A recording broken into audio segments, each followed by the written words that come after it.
Ni Rick hapa tena na leo nilikuwa nataka kuongea kuhusu vitu ambazo mmeweza kuniuliza.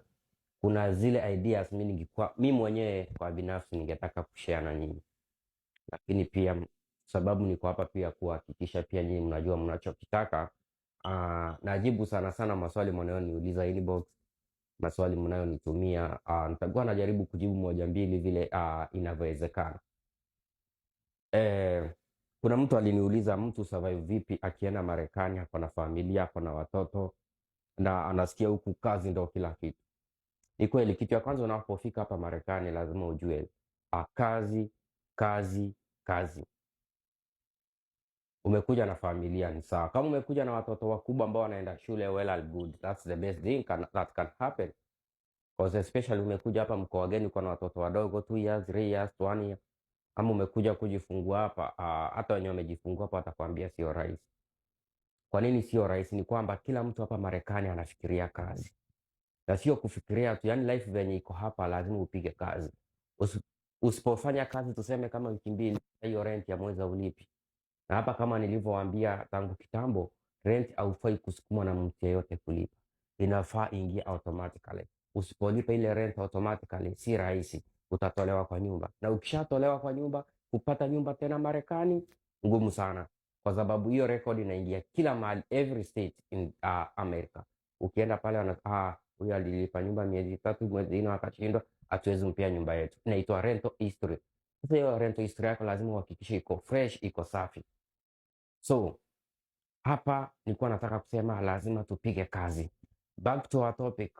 Mtu anasurvive vipi na watoto? Kuna watu wametoka pale Kenya, wametoka nchi zingine, wamefika hapa Marekani. Najua kuna wanaume wanaamini kwamba mwanaume hawezi kaa na mtoto, wanaume hawezi fanya nini.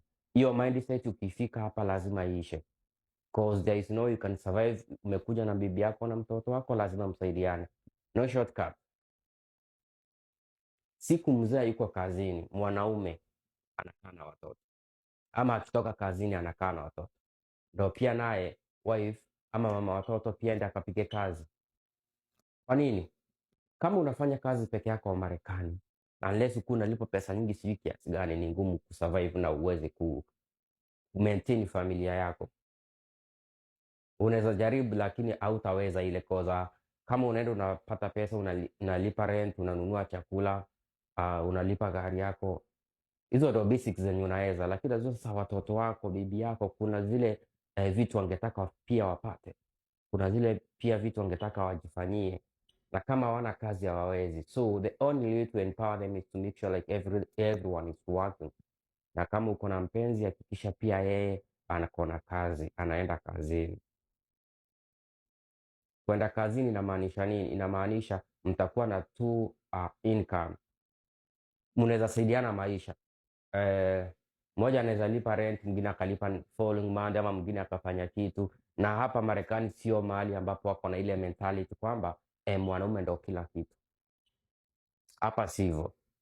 Hapa ni mnasaidiana, sababu life ni hard, life ni ngumu kusurvive, so lazima mshirikiane. Mmoja akileta 10, mwingine analeta 20. Lakini ukikuja na mentality mwanaume ndio kila kitu, hapa noma sana, mtaumia. So lazima muongee, msikizane, mkae na ushirikiano, mgrow pamoja. At the end of the day, the first few years are hard, but then mkishashika routine, you know to survive.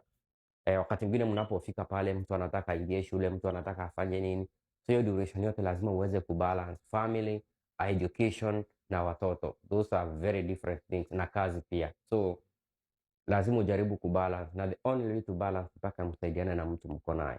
Akifanya hichi wewe unafanya kile. Unaona, kama mtu amelipa maji wewe unalipa stima, kama amebaki na watoto unabaki na watoto. Wakati mwingine inabidi watoto waende daycare. Daycare nazo inamaanisha watoto kama ameenda daycare, lazima kuna mtu wa kuwapeleka asubuhi, kuwachukua jioni. So pia inamaanisha ile schedule zenye mnachukua kule kazini lazima muhakikishe asubuhi kuna mtu wa kuwapeleka shule, na jioni kuna mtu atawachukua kabla shule ifungwe, ile daycare ifungwe. That's the only way to survive. Na hiyo daycare unalipia depending na state yenye uko. The rates are different, but lazima utalipia. So ni vizuri ukikuja na watoto pia huku umeweka hiyo into consideration. Kama uko na watoto wazuri ambao wameanza kwenda shule 5 years and above, it's easier. because wanaenda shule hawalipi. You don't pay anything for school, but then you have to make sure by the time wanachukuliwa kutoka shule you'll be available kwenda kuwapick, because wakichelewa it's an issue here again. Mtoto asichelewe kutoka shule, ama wakiachiliwa asichelewe. Ukimweka for long unakuwa monitored, alafu watasema una abuse mtoto. Mtoto anafaa atoke saa 9, umemwendea saa 10, 1 hour akifanya nini? So lazima yani hizo timing zote mpige hesabu ikuwe sawa, muhakikishe you try to live your best life in as much as you are working and getting some money. Pia watoto wako waishi maisha mazuri. Time ya kutoka shule unachukua unawaleta nyumbani.